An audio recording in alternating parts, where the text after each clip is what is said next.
రక్షించారు. నాతో పాటు మిథిలా నగరానికి యజ్ఞం చూడడానికి శివధనస్సుని చూడడానికి వచ్చారు. క్షత్రియులు కదూ, వాళ్ళకి ధనస్సు చూడడం ఇష్టం. ఏతద్దర్శయ భద్రం తే కృతకామౌ నృపాత్మజౌ. ఒక్కసారి ఆ ధనస్సుని చూపించు.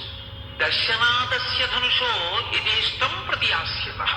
ఎంత చక్కగా మాట్లాడాడో చూడండి. అది విశ్వామిత్రుడు అంటే. ఒక్కసారి శివధనస్సుని చూపించవయా జనక మహారాజా. చూపిస్తే వీళ్ళు పిల్లలు క్షత్రియులు కదూ, ఒకసారి ఆ ధనస్సు చూస్తారు. ధనస్సు చూసి వీళ్ళు ఇంటికి వెళ్ళిపోతారు. ఇంకా అంటే తను వెళ్ళిపోతాడు హిమవత్ పర్వతానికి. కాబట్టి ఇంకా పిల్లల్ని ఇంటికి పంపించేస్తాడు. ఇంకా తనని అనుగమించమని అడగడం. ఎందుకని? తన కార్యం పూర్తయిపోయి రాముణ్ణి శ్రీరాముణ్ణి చేసేస్తాడు.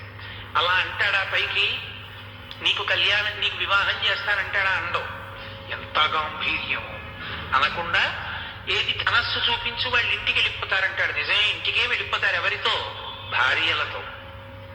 ఆశ్రమం మారుస్తాడు అక్కడ. అది విశ్వామిత్రుడి యొక్క గొప్పతనం. అందుకని ఏతద్దర్శయ భద్రంతే కృతకామౌ నృపాత్మజం. దాన్ని చూసి ధనస్సుని వాళ్ళు కృతకామౌ, వాళ్ళు కోరిక తీరిన వాళ్ళు అవుతారు. ఎందుకని? నృపాత్మజౌ, రాజకుమారులు కనుక వాళ్ళకి ధనస్సుల యందు ప్రీతి ఉంటుంది కనుక ఒక్కసారి చూపించు అన్నాడు. ధనస్సు చూపించు అంటే మిగిలిన కథ జనకుడు చెప్తాడు. అది విశ్వామిత్రుడికి తెలుసు. కొంతమంది బలహీనత ఉంటుంది. వాళ్ళు ఏదో ప్రశాంతంగా కూర్చున్నారనుకోండి, అసలు రామాయణంలో రాముడండి అని మీరు అన్నారనుకోండి, ఆయన కాకినాడ వెళ్ళే వరకు మాట్లాడతారు. ఎందుకంటే ఆయనకి అది బలహీనత. ఆయనకి రామాయణం అన్నారనుకోండి, ఆయన మాట్లాడకుండా ఉండలేడు.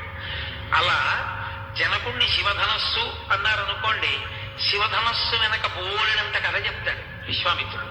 అందుకని ఏది ఆ ధనస్సు చూపించన్నాడు. వెంటనే విశ్వామిత్రుడు లేచి, ఆ జనక మహారాజు గారు లేచన్నాడు, అయ్యో తప్పకుండా చూపిస్తాను, కానీ ఆ ధనస్సు వెనక ఒక కథ ఉంది, అది చెప్పాలన్నాడు. అదే కదా విశ్వామిత్రుడు కావాలి.